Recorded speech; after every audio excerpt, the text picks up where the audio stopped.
Welcome back to another episode of the Numina podcast. I'm Sam Tolman. We have the famous Dr. Heather Flood over here. And we're delighted to have a really dear friend and mentor and former professor of mine today, Dr. Deven Patel. Dr. Deven Patel is still a professor at the University of Pennsylvania. He's a professor of Sanskrit and Indian humanities specifically. And he's also the director of Penn's Center for Ancient Studies and the undergraduate Comp Lit program, which is pretty cool. So he stays pretty busy.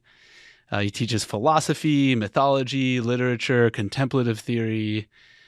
He's a philologist by training. We're going to have to ask him about what the heck that means.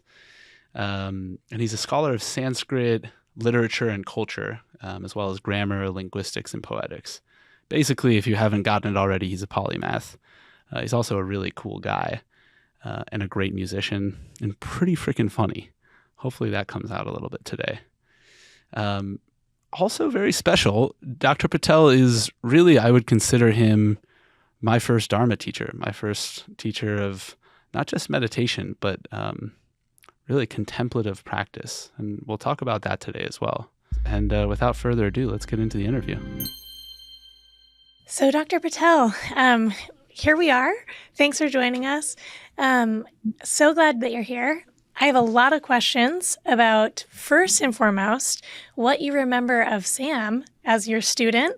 The more dirt, the better. Really. Oh, God. I'm curious what you can dish on him. Well, thank you for starting me with a hard question first. And any dirt that I'll dish now, I already dished to his face, so I don't feel It's probably true. particularly or squeamish about the whole thing. Well, Sam was one of those few people who actually had the resilience, the persistence, and the kind of madness, really, to take every course that I ever offered at the university. I heard that. And so, and after that, I thought, he's an interesting person. In the first go round, he was very intent, had a smile on his face, almost like plastered on, just like listening with it. I thought, okay, maybe he's just. You thought like woo, like maybe listen to a couple more, which was not entirely false. Yes, a little bit of that, and a little bit of like, oh, maybe he's a kind of a special student, Yeah. And then second class, he was there again, and this time he had a lot more things to offer, and he showed up again. I'm like, oh, wow, I got a special one. You got a stage 10 clinger. I'm somebody who's actually interested in what I have to say and what I'm teaching and the material. So it's been a match made in heaven from the beginning, and our personalities also. It turned out we're along the same wavelength. So there it is. Yeah. Not too much dirt. There it is. Yeah, not too much dirt. One piece of dirt, which I think you said mostly facetiously, but I remember I walked in. It was that second class that you were talking about.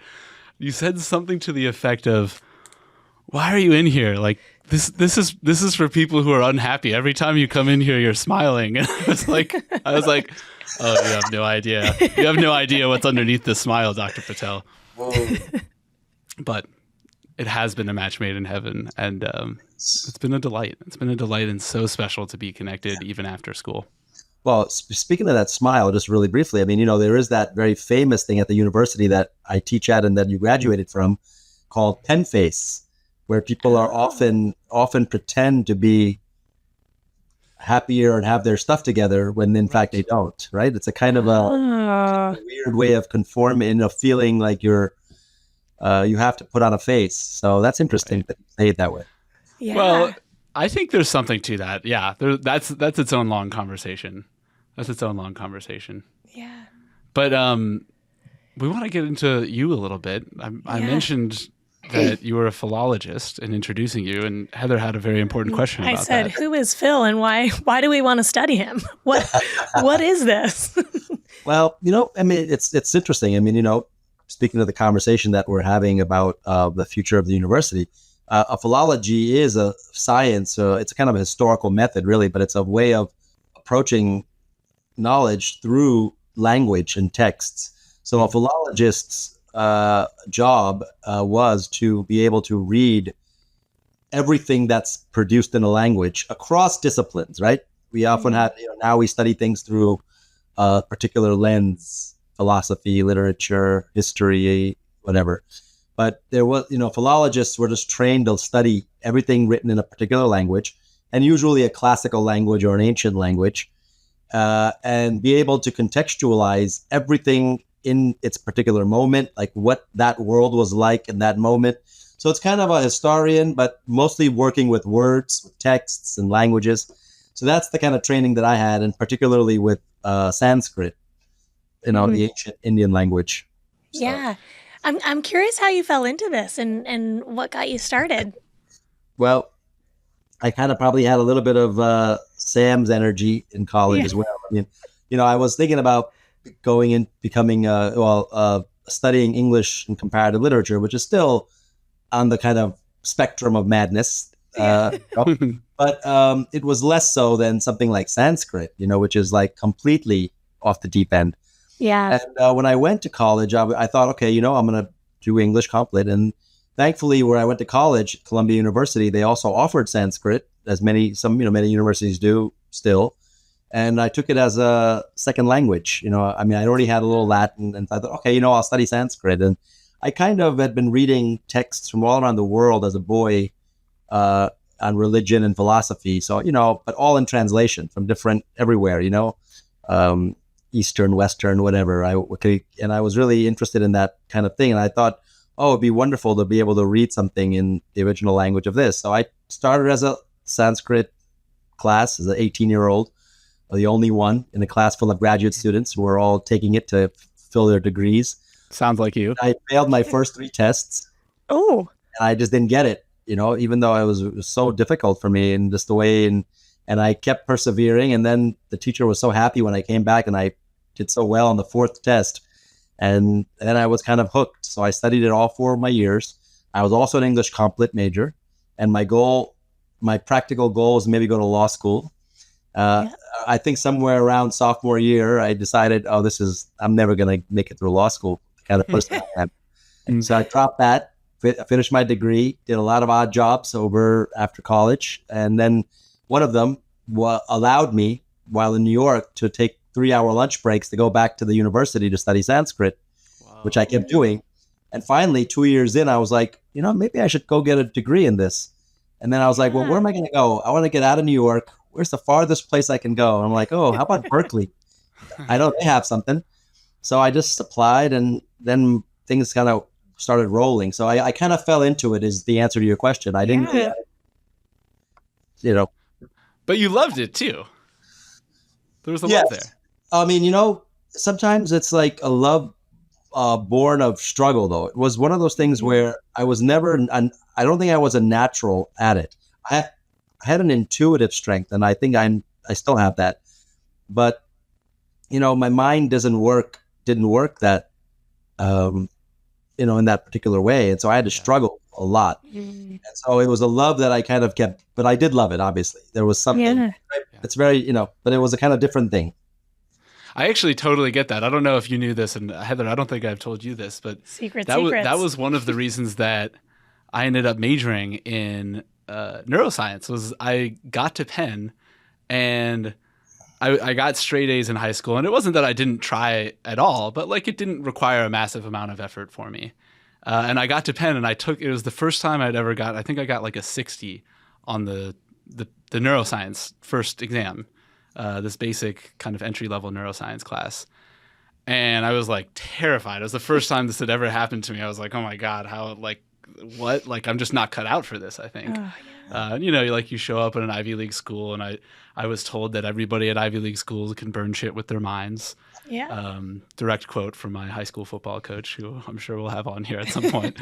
And I was like, okay, here it goes. And then kind of worked my way up. It turned out like the curve was right around 60. So I actually was like pretty average, but I just wasn't used to that. And then similar to your story, I was like, all right, let's work for this. And lit the fire. It kind of lit the fire a little bit. Yeah. Years later, Lance Cousins, who I think you might know. I know of his work. Yeah. He was a meditation teacher as well as a professor. And he once asked a question to me. We were just discussing it. He was like, the question that was being asked was, is it better to do something easy or difficult? And his response was, it's better to do something difficult provided that you feel you can do it. Yeah, that it's attainable. That's interesting. Yeah. Mm-hmm. That's something which is kind of like your neuroscience story made me think about that. Okay, we'll curve back to this, but I just wanted to say that made me think about a quote from the suttas, which says something to the effect of, there's 4 ways to go about the path. Do you know what I'm talking about?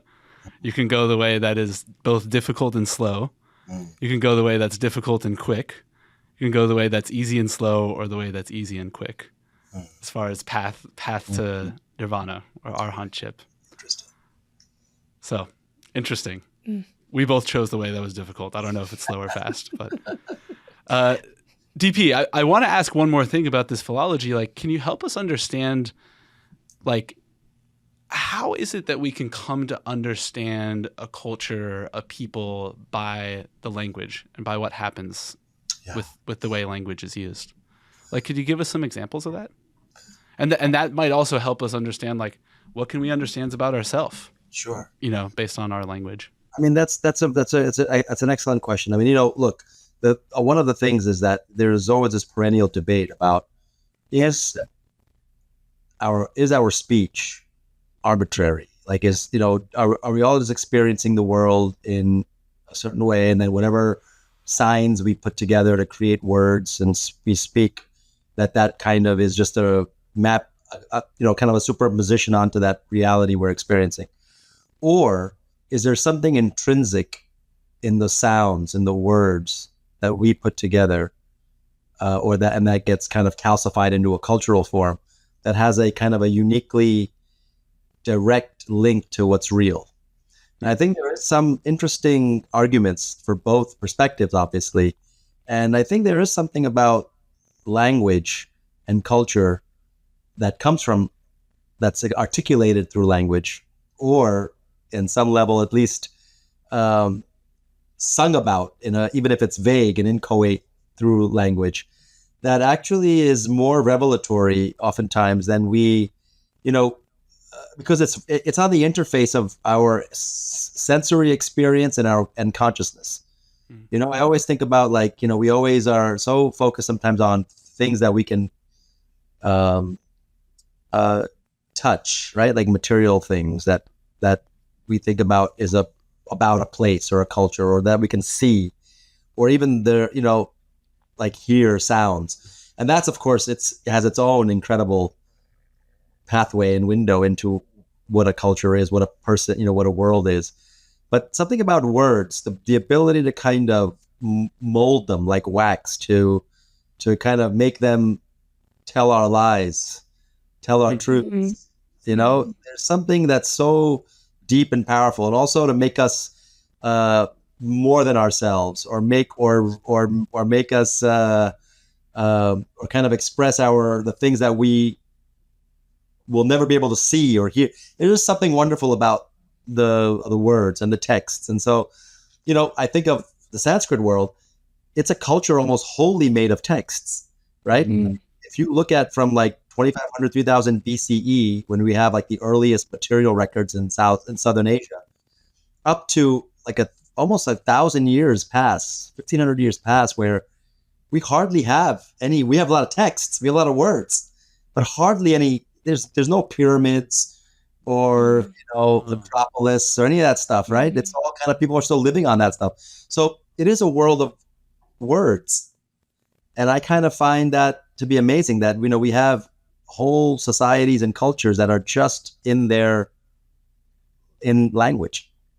Are there any things from studying the Sanskrit language and culture that like have particularly tickled you or touched you over the years, of like, wow, this is really cool and special? Like, this really tells me about the people that wrote in this. Well, yes, a lot. I mean, obviously this is something which one can say about many cultures. The Sanskrit one is just, like some of the other classical cultures, there's a certain honesty, even an honesty that might make you sometimes feel, ooh, that's rough, that's brutal. But also sometimes an honesty which allows it to also express things which, if you're too bottled up about how you want to use your speech, you can't really say things. So Sanskrit, the language itself is elastic, plastic. It can compound words and it can almost articulate in a natural way any thought you might be having. So if your thought needs like 10 words to be clumped together, you can clump them together, which is something that I find really beautiful about the language. Like motion picture, we've invented that word, right? The movies. Well, in Sanskrit, if you said chalanachitram, which is like motion picture, it wouldn't sound like you're just making up a Sanskrit word to fit. It's a totally natural process in the language. And you can have whole texts that are just one long compound that cuts out all of the syntactical connections. So that's something on a more technical level that's really striking and touching about the language. But more than that, Sanskrit is the language where, it's the second most voluminous literary culture in the history of the world, next to Chinese, right? Chinese has produced so many things like just mundane, workaday kind of things. So that's why it's just so expansive. But you had so many subjects written in Sanskrit, from mathematics and falconry and philosophy, but also, all the literature, all the mundane things like, political science. So it has every subject, falconry, thievery, how to be a cat burglar, right? All those things are, every scientific thing, but also the literary expression. But the thing which stands out for most people nowadays with Sanskrit is that it also kind of harbored some of the great sort of, for lack of a better word, spiritual thoughts of mankind for many, many centuries, and it kind of, the Upanishads, which continues to inspire so many millions, right? The early Veda. And then, of course, all the languages which are, I wouldn't say they're not the same as Sanskrit, but they're all in the same worldview, like Pali and Prakrit, all the Buddhist and Jain traditions. And so there's something about the language which was just already conditioned from many, many centuries ago to kind of be comfortable with like thinking about spiritual things, right? Be comfortable thinking about or writing about sentimental and kind of emotional. And that's really something which I think sometimes, we have the capacity in our own language today in English, but maybe we have blockages. We don't want to talk about some subjects because it just sounds kind of goofy or sentimental. We're not, there's some subjects that are natural to certain languages, I think, in terms of, this is a bad thing to say on a podcast because I sound like a wingnut saying this, but I'm just talking impressionistically, like certain languages build up, they accrue a kind of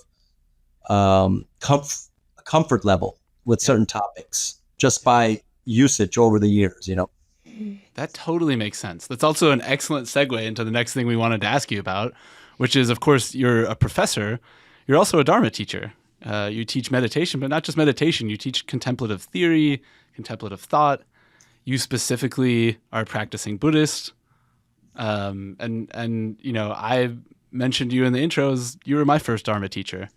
And so, I would love to get a little bit more into your own practice and what you share with others, and specifically getting into the shamatha tradition, which you practice and teach in, how it differs from some of the other Buddhist traditions or quote unquote mindfulness that people might be familiar with. Sure. More of an emphasis on concentration, collectedness, settledness, and insight as kind of secondary and as a effect of that cause. Sure. So anyways, I'd love to just hear a little bit more about that. Sure. Well, it's interesting. How does one come to the Dharma, which is broadly speaking in general? And I think about my own trajectory. I think I'm simpatico with you on this one, at least, Sam, about that.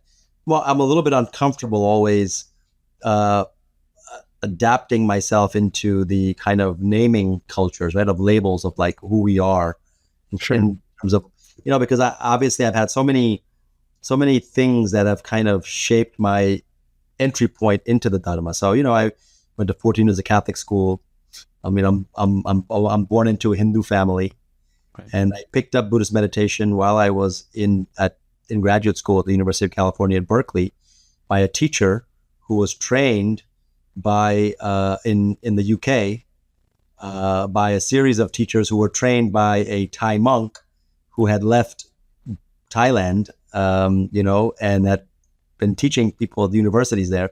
So the connections and each of these traditions has shaped my entry point into, I think, being interested in being led up to the point, right? I mean, being from a Hindu family and kind of working, within those traditions, going to Catholic school, having a wonderful experience of being introduced to the world through that realm.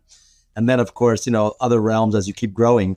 And I think that's why the course that I was teaching, which I haven't taught actually to undergraduate and graduate students, but I've taught it to K through 12 school teachers. Cool. Through a program at Penn on contemplative theories and practices across the world religions.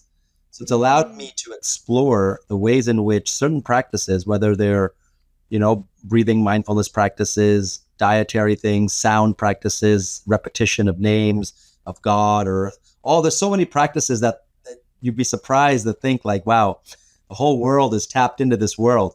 Yeah. Of course, the Asian traditions, the Buddha, the ancient Indians and the Chinese, Koreans, Japanese have spent a lot of centuries thinking about this, writing about this, articulating their practices, doing case studies. So that's why we often associate these practices with them. But it's really a global, wonderfully global thing. My own practice, just briefly, is that, this practice that I learned was kind of according to the teacher, whose name is Nai Bunman, who was this monk who's still around with us. And I've had the wonderful opportunity of, several retreats with in the UK. And I met him in Bangkok as well. He sort of adapted a traditional monastic practice, which is really just the basic practice that the Buddha himself practiced, right? Supposedly, as well as other people before him. This is a practice that precedes the Buddha, which is called anapanasati in Pali, which is the mindfulness of the in-breath and out-breath practice. So this was anapanasati, right? This practice is very difficult. It's to just sit with the in and out breath. The ordinary in and out breath would take a long, long time to achieve concentration on it. The mind would, it takes a long time. So he adapted this practice in a kind of a more staged practice that's particularly suited for lay people who have limited time to reach the goals of this practice, which are ultimately, the basic yogic practice from, Patanjali's Yoga Sutras and elsewhere, which is to achieve a kind of entry point into concentration that can then be deepened in different levels, or as you know, what they call jhanas in Pali, or dhyanas. And that idea of having a kind of absorptive, deep concentration that's also cultivating at the same time a mindful awareness is a tremendous skill, right? It's one of the great skills that anybody can learn ever. And I think that's one of those things which, no matter what pathway that skill can be taught, I think it can be utterly transformative of everyone's life, for the positive. So it was a practice which immediately kind of struck me as valuable when I was learning it. I didn't really know what was happening, but I just knew that I was having good effects from it when I was sitting week after week, learning another stage and practicing 5 minutes, 10 minutes, 15 minutes, 20 minutes, but it felt and obviously these traditions are sometimes thought to be juxtaposed next to what they call insight traditions, right?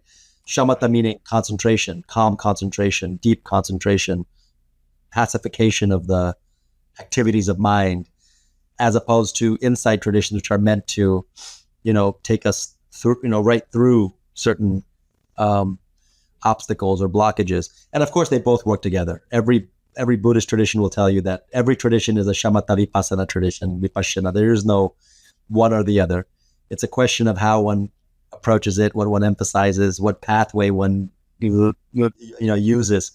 But this practice has been great for me, and then I've sort of continued in the tradition as somebody who occasionally teaches it as well.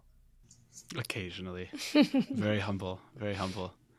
So, okay, DP, you specifically mentioned something, and I think this is a new area for a lot of people. A lot of people are familiar with this term mindfulness and vaguely familiar that is derived from this word sati that comes from the Buddhist tradition by and large. But these different states or stages of concentration that you kind of offhandedly mentioned, these jhanas. People, that's a new area for a lot of people. A lot of people don't know about that. And to the extent that they have an idea, oh, there's these deep states of absorbed concentration, it might not feel approachable. It might not feel like something that they could do in their everyday life. Could you talk a little bit about these, which, there's the 4 form jhanas, the 4 rupa jhanas, and then there's the arupa jhanas. Yes. If you don't mind just briefly going through each of them, I think it would be interesting for people to hear what's possible for the mind. Sure. I mean, just a quick story from the Sutta literature, Siddhartha Gautama, before he actually even, he was already the Buddha, I suppose, but he went into the first jhana just upon hearing about the death of his father. It's kind of a nice little human touch in the story literature there. The jhanas themselves, I mean, it's very difficult to talk about them. I mean, the texts, if you read the Visuddhimagga, the great Buddhaghosa's great manual, The Path of Purification, which describes in beautiful language what each of these jhanas, it analogizes each of these jhanas in different ways, what it's like, But just to kind of answer your question in brief, is the first jhana is generally linked with the joy and happiness that comes from seclusion, is how they put it, right? Joy and happiness born of seclusion. And this is when you actually can have the 5 jhana factors at work. In other words, you have vitarka vichara, that is to say, applied concentration, access concentration, where you first enter into a space where you've blocked out a lot of the distractions. And those words are translated. Those are controversial words. Controversial words. I'm just giving you vichara in particular, but some people equate that to some degree of a sense of effort still in the first jhana. There's effort to maintain. Absolutely, because you need to, and that's why even in the practice that I particularly practice and teach, we take the object, that in this case the in and out breath, in a gross way, and we count it, right? So you have to work a little bit to bring the mind back to the object, because it doesn't want to stay there on its own, right? Yeah. So eventually vitarka is this applied concentration is a factor of jhana. Vichara, a more kind of you might think of it as an investigative, but also kind of the fact that you can sustain the object now a little bit more without having to work as much. And then as you get deeper into this, what arises is joy and happiness, however you want to translate these words, piti and sukha, which is something like excitement and some kind of more contentment, calmness. I don't know how to exactly think about those things in a word, how to put it in a word. Those feel right, yeah. And then finally, equanimity, or the word they call ekagrata, or one-pointedness. And so once all those 5 factors are kind of present, there's a kind of a joy and happiness born of seclusion. So that's usually the first jhana, is how they word it, and then they give various metaphors. Second one is, I believe, joy and happiness that's born of concentration. And so now there's already a kind of, the mind has not only been secluded, but it's absorbed a little bit more. So maybe we can think of like, so it's like a vacation, right? Like the joy of being away from the office at first is like the joy of seclusion. Right? There's always that like you're still thinking about the office. There's a little bit of danger, right? And then second place is like when you're finally relaxing, you slowly forget about the office. So maybe that's the difference of the joy of seclusion versus the joy of concentration, right? Joy that's born of concentration. And you're really there somehow. You're like in the track. You don't need to make as much effort to stay there. Lack of distraction. Yeah. Exactly. The first one you have to really kind of spend some time with, right? To really enter, work in, and you can stay there. The third one, I believe, is blissful abiding, is how they often word it, right? Where there's kind of a pleasant feeling, and there's a kind of equanimity and concentration that are held in balance there. So there's a sense of equanimity in the sense that you are not, there's concentration there and there's pleasantness, but you're not being moved one way or the other of towards the polarities of how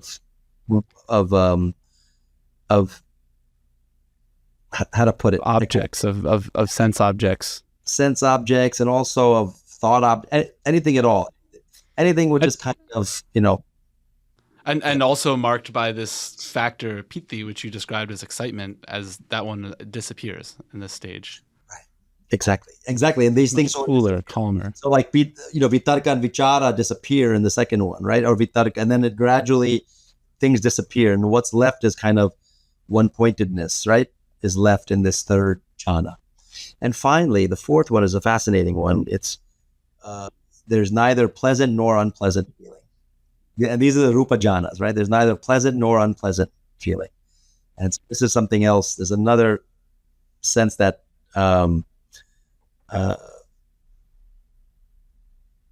that one kind of experiences. So these are all those different layers of absorption. Yeah. I remember, I think there's a sutta in which the fourth jhana, which if I'm remembering correctly, is also sometimes called the beautiful. And it's the metaphor used is it's like sitting at the bottom of a lake. Yes, it's like exactly. floating at the bottom of a lake, which I love because I love to do that personally. I love to go into the water, exhale, and just sink to the bottom. And that feeling. And the second jhana is like being in like a fountain where the waters are coming from they're going in the inside. There's some strange, all these different metaphors of what's like happening. A full body bidet. Right. Well said. Thank you. I just wanted to make sure everybody could relate to the feeling. That's a good image. Yeah. Everybody's had that before. Yeah, everyone knows that feeling. Thanks. These jhanas are also, from what I understand, I mean, not from what I understand, but also are theorized as kind of dealing with the various obstacles or hindrances that come when we're trying to meditate, trying to concentrate. For example, sloth and torpor. The first one, right? Vitarka or vitakka, this kind of concentration on an object and constantly returning to it helps you with like sleepiness and mental and physical sleepiness. Whereas, each one kind of has a way of dealing with sense desire or aversion, right? Sloth and torpor, restlessness and anxiety, and then doubt. So they're all kind of, you can deploy all these factors as well to deal with things that arise in the meditation practice. Very cool. I didn't even know about that these are remedies to the individual. Yes, they're antidotes. So like, piti, joy, is an antidote to ill will, to aversion. Right. Which is natural. And, which intuitively makes sense if you think about that. Yeah. And sukha, a kind of contentment, overcomes anxiety and restlessness. There's a certain sense of, a kind of very unexcited contentment, unexcited happiness. So you can deal with those things. It's very interesting. Okay, so those are the first four. Those are the rupa jhanas, the form jhanas, and then there are the formless jhanas, the four arupa jhanas. I'm curious what you can say about those, what you can tell us about those. Right. Well, so they're on some level they operate in conjunction, and also perhaps one can maybe think about them as independent of the four rupa jhanas, right? Rupa jhanas are the form. The word rupa means the object, the form, right? So you have the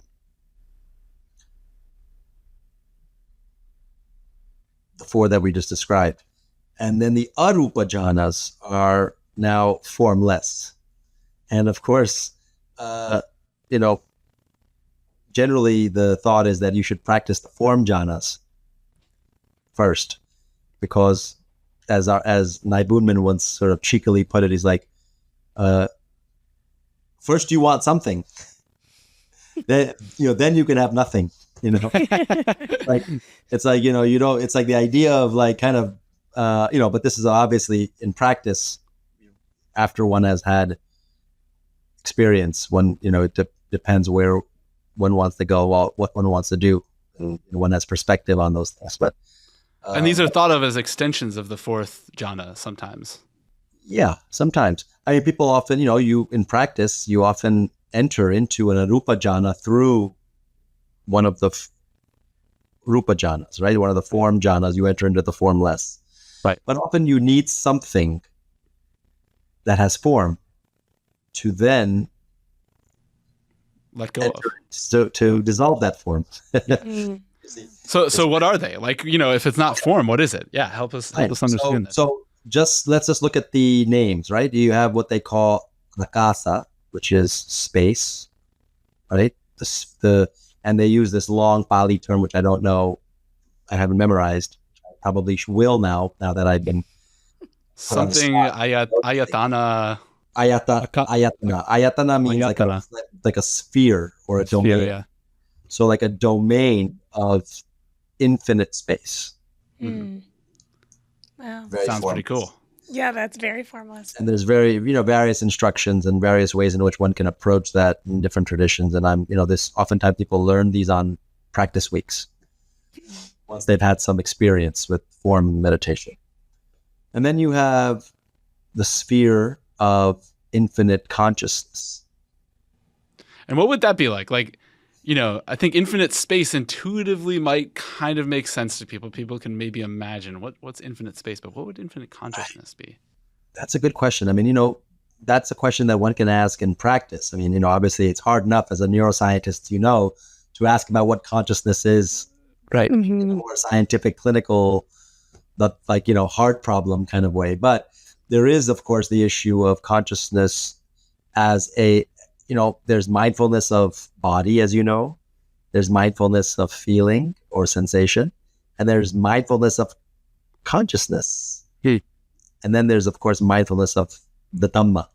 But consciousness itself is understood to be something akin to body and feeling. And we do have an awareness of our awareness. And so would it be correct to say this is almost like an awareness of infinite awareness?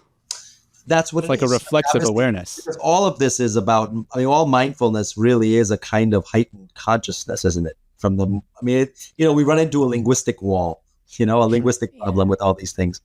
It becomes a language game. But there is that sense of an awareness of awareness. But I think in words, it sounds goofy. Or just like a tautology or just an oxy, just parody. It's too esoteric and paradoxical in language. But I think in practice, if one can kind of enter into a meditation on space, within one, outside of one, flowing between inside and outside, then perhaps one can also enter into a meditation on what it would be to have an awareness of one's consciousness in a way whereby we, and this is a teaching that again, I remember Nai Bunman's words, but they're just words leading you somewhere, where he said, in this stage, think with the brain and not the mind. Now that would put you in that's like pretzel logic, thinking about, okay, what is brain? It's like a koan. So little koan. But I think there is something to that where it's not the kind of consciousness, and in general, right? When we teach consciousness in the philosophical context of India, we do distinguish it from mind. It's not the cognitive mind.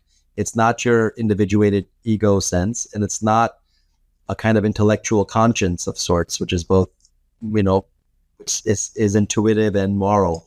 It's something, the combination of all those things is what consciousness is. Yeah. And on some level, it is different than the mind. It is different than just your cognitive approach to things. So what that is, one probably locates in practice. And you have this sense That this goes out infinitely. That's your experience. Yes. And this jhana. Yes. In this jhana, the experience is of infinite consciousness. Hmm. And then briefly, it allows goes to into, nakinchi, that is to say nothing. So nothingness. Again, easy. I can understand that. That's the normal state inside That Heather's is what mind. happens for me most days. I saw it earlier today. I was talking to Heather and I looked over and I was like, "Are you tracking?" She was like, "I'm tracking everything you're saying." I'm like, doesn't look like it. It didn't seem like it registered. Well, it's dissociation is actually a deep state of awareness, perhaps. I'm very advanced. That's actually, it's hard to enter into it, but some people can easily enter into it, right? Of like dissociating from anything and just staying where they are, And then the final one is netina, so neither awareness nor non-awareness, so neither cognition nor non-cognition, as they put it.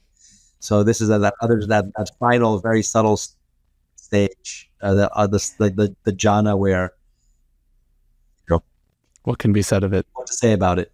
What can be said of it? Yeah, interesting. Related to all these are pretty altered states. I know you had a question specifically about that, about how, out there you get with your mind. Yeah, like my curiosity was just if there's any risk or harm in like going into these deeply altered states and how, how we put buffers around that. I think there is a lot of harm potentially. And that's why I think sometimes these practices especially have a very tortured history in Southeast Asia, for sure. Sam might know about some of these things. He's a student of all these traditions. But, they often were seen as dangerous and, kind of potentially dangerous. And so they are often taught and studied in communities and, under some guidance of experienced meditators. But, I don't want to overemphasize that because it's not like all meditation is potentially harmful if it's not, like most knowledge is, right? Yeah. Most knowledge is often has it's something like the value of it, the spirit in which it is taught and practiced have to be taken into account for it to be not only effective, but also for it to be beneficial. And so I feel like sometimes, there are practice. And in being a teacher, I find this sometimes, in the group that I'm in with this practice, we've had to think about insurance or think about waivers and things of that sort. And people meditate because, there is a slight possibility of having an adverse reaction to some of these things. But I think that, I generally tend to think that if it's done slowly and with awareness, and I don't know if it's something that's worthy of our fear. Mm-hmm. I think it's worth talking about more though, because, it's I think people think of quote unquote mindfulness or meditation practices as a kind of linear trajectory. And, you mentioned this text, the Visuddhimagga earlier, which specifically outlines these stages or cycles of insight, the jnanas, of which some of them are particularly dark and equate kind of the knowledges of suffering. They equate fairly well to what we would think in the West as a dark night of the soul.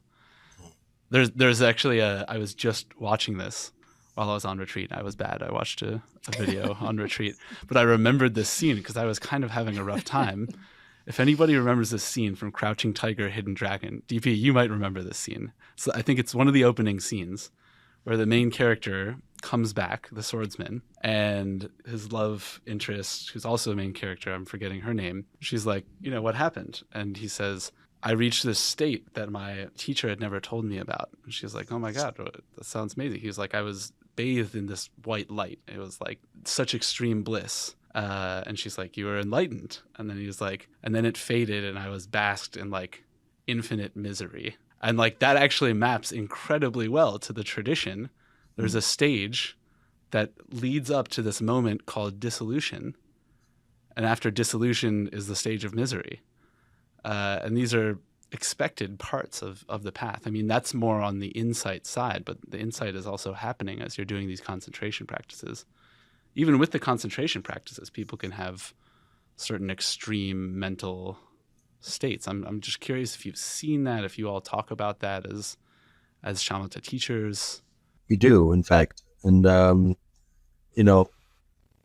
that's where, we also have an element of what I guess is very English style is called reporting, taking reports, right? So there is a kind of sense of making sure that the meditation teacher is just not delivering these things and then like letting people go, right? It's not, it's still very much in a tradition. You still very much need to, and part of this is, of course, to maintain the kind of the lineage of teaching that's like, that is Dhamma, right?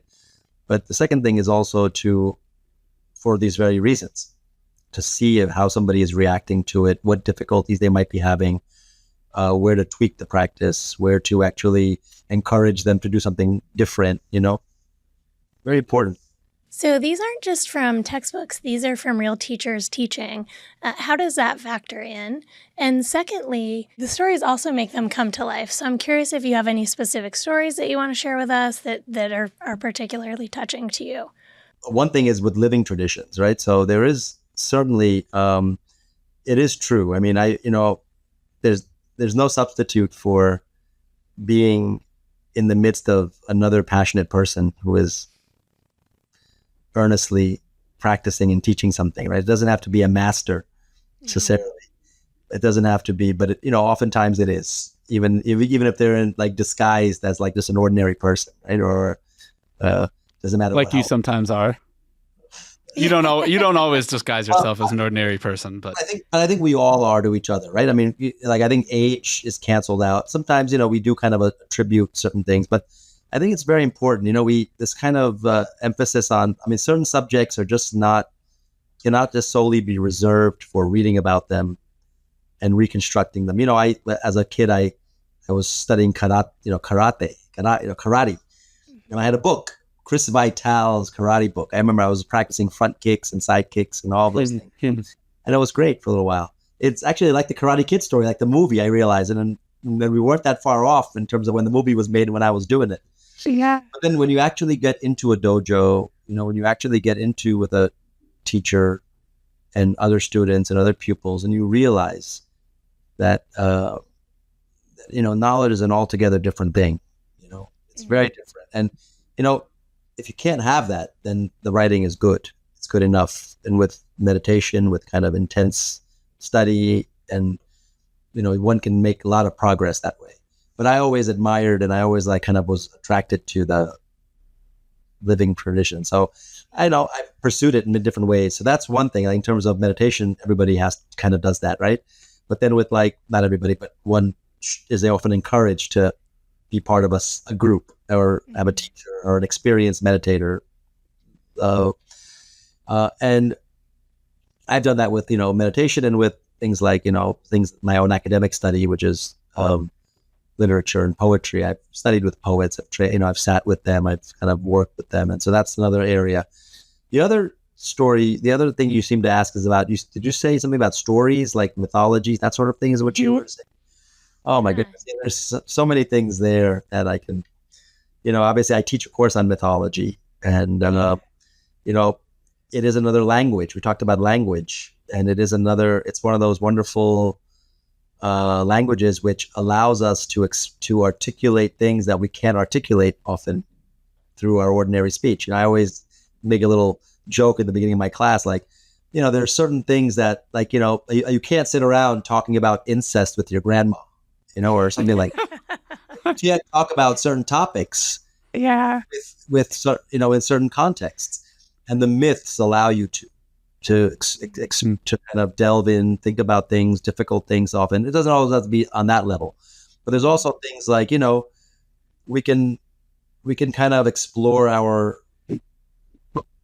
aspirations, Which There's something very archetypal about the mythologies that are, I think, relate to the practice in an important way. And whether or not that's whatever spiritual practice, but living a spiritual life, it feels like there's something very archetypal about some of these stories. Yeah. And the mythic urge, which is what's wonderful, is that even though it kind of doesn't deny the kind of horizontal and outward and downward movement of our energies, like, which is, very sensual and worldly and material and like also dark, right? So this kind of general thing that so much knowledge in our universities is almost wholly associated now, which is probably a crisis of our modern universities. Speaking of our earlier topic, everything is horizontal and downward. But what about that inward and upward urge, which is also brings value to our education, brings value. And I think when those two things can align in subjects, which is why I find some of the stuff that, you're studying, Sam, to be especially important now, because, there is that, the hard problem of consciousness, right? We have the outward and the horizontal and the downward studies of what the brain does, what the body does. But there's also that other thing that also constitutes our being, which is that inward and upward urge, which I think many people find very difficult to talk about in university settings, but that's actually at the heart of things. That's the reason why we study. It's the reason why we are doing anything. And I don't know how to bring those together, And I think mythology does that, as of just the stories themselves do that. So you can, but everything. DP, before we go, are there any favorite stories that you have that are like your favorite stories from the mythology? Well, I'm not going to tell you a couple of my favorite stories they tell, because they're often go the most inappropriate. That's what we're here for. Totally. That's what we're doing on this podcast. Stories.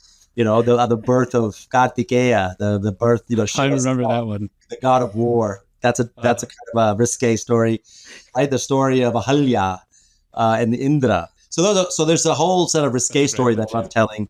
But something about, just on a more kind of sober note, is that, I'm like right now I'm translating 3 of the war books for the critical edition translation series for the Mahabharata, the great epic of ancient India about the end of the world, the destruction of the human race.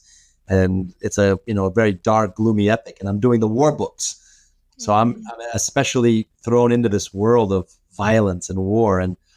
But there's something about that,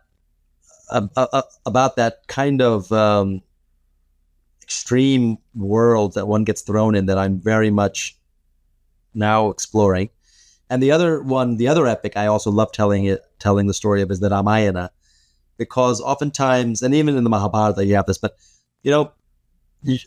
like what's captured in the epics of the ancient world, and also in many of the great works of world literature, is oftentimes like what that particular culture's aspires to rise above or to become. And whenever I kind of tell those stories, I can't help to get choked up a little bit sometimes. I think you might remember in class, now I've gotten much better because I've learned how to, shut myself down and push it down, It's that nothingness we discussed. What's that? It's that dissociative nothingness we discussed. I know, but I was very emotional in the old days, and I used to have to turn around while I was pretend to be writing something on the board, while I kind of calm myself down before I finish telling a story, because sometimes, you really feel them, you feel it. The heroics, the sacrifice, the love. Yeah. Yeah. And, you have to feel them, because then you make others feel them, That's what a storyteller is doing. Yeah, it's a good story. Mark of a good story. In that spirit, to close, I would love to tell just one story or one myth that you shared with me. Okay, that's better. Yeah, you tell me a story now. Yeah. Well, you know the story. And it fits along with our conversation about meditation and Buddhism today.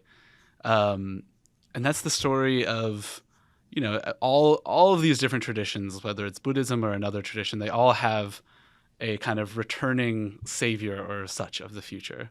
And in Buddhism, that's Maitreya. And the story of Maitreya is that Maitreya doesn't come as a kind of top-down teacher or professor, but Maitri is a friend. Maitreya comes as a friend. And so, our future Buddha, our savior, is always here And- as our friend, and here. I'm not sure if anybody's interpreted it that way except for me and you, but I love that interpretation that we don't need any more teachers. Yeah. We have enough teachings in the world. What we need more of is how to be a better friend, how to be a friend. Need more friends. Which is why maybe there's wisdom in that future Buddha. Yeah. Thank you so much for joining us today, DP. This was so much fun. Can we do it again? I'm just We kidding. definitely can. Tell us when. Absolutely. It was really a pleasure, and I look forward to listening to more of what you guys have done. Yes. Thank you. Big Thank you hugs. so much. It was Yes. so nice. It was so nice to meet you, and Nice thank to you. meet you too. Maybe someday in person. Hopefully. Yes. See you. Take good care.